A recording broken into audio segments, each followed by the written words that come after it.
The gentlelady yields at the request of the minority. I will recognize Mr. Donalds out of order for 5 minutes of questions. Thanks, Mr. Chairman. There was and I didn't know we were going back to being super formal. So like there was a stat that was brought out by our colleague, Ms. Jayapal, about the discrepancy or the disparity in recovery between, frankly, black people and white people. And it was like black people lost like, I don't know what the number was, like $25,000 in net worth, and white people gained $125,000 in net worth. And like, I was more puzzled by the stat because it sounded very arbitrary. If you've examined any flooding situation, if you lose your home, you lose your home. I don't know how that works. I wish we had some time to unpack that, but alas, congressional hearings, they are what they are. Look, I'm gonna get right to it. Obviously, you know, infrastructure is something that there is a public need for it in certain terms. I think the debate is starting to shift from necessary public infrastructure with Dr. Martin and the chart associated with your testimony is pretty accurate. Most of it should go towards roads, highways, transportation, maybe conservation, maybe some technical apparatuses, so on and so forth. But from a federal perspective, now we're coming to that point where is it a public infrastructure project to basically help alleviate broad public good, or now we're starting to get into intimate private aspects of infrastructure to rebalance playing fields in the United States? And that's a very different conversation with respect to infrastructure, something that I think that it's gonna be important for us to think through. I used to serve in the Florida legislature, and so, Ms. Higgins, it's good to see you. We used to serve there, and I remember back when I was there, we were having a major discussion about 5G deployment in the state of Florida. You know, Ms. Higgins, again, it helped me because I remember when we were going through 5G deployment, the state legislature at the time preempted local counties and cities who wanted to have direct oversight about node placement that service providers were doing. I don't know what Miami-Dade County's position was. Do you remember what that position was at the time? I remember it very well because I think I was the face of how 5G, which is something our country really needs, right, is going to make us much more competitive, but the physical rollout of it, because the decision-making was taken away from the local government that knew the streets so well.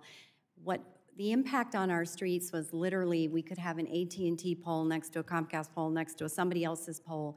You literally had sidewalks that were under construction every other day and not repaired. And so it did create a lot of issues when it comes to sort of the neighborhoody issues. On the flip side of that, we do have 5G poles. There, we still don't have it throughout most of the county. It was really rolled out in what I would say is the densely populated tourism-based areas, which of course have lots of people and lots of visitors and lots of events. So it's one of those things where I believe that if we would have had a little more say to be able to say, we'd like it if you would put your poles here rather than in front of this historic structure, it probably would have been a better rollout, but we missed that balance between faraway government and local government. So I guess here's my question on that, because this was obviously a battle between the state of Florida preempting local government. Do any of you really think it's better for the federal government to now take that role away from local government or even state government? And that's a facetious question because I'm kind of out of time. I guess because the real point is that up here, I mean, if you talk to, not just with respect to infrastructure, I'm talking about with respect to healthcare, financial services, whatever the industry is, when communities and service providers have to literally jump through the alphabet soup agencies, it actually creates more dislocation with respect to those decisions being made at the local level to address whatever I will say, the more intimate, individualized infrastructure needs, as opposed to the federal government taking that. Final question, and Ms. Higgins, I'm gonna come back to you.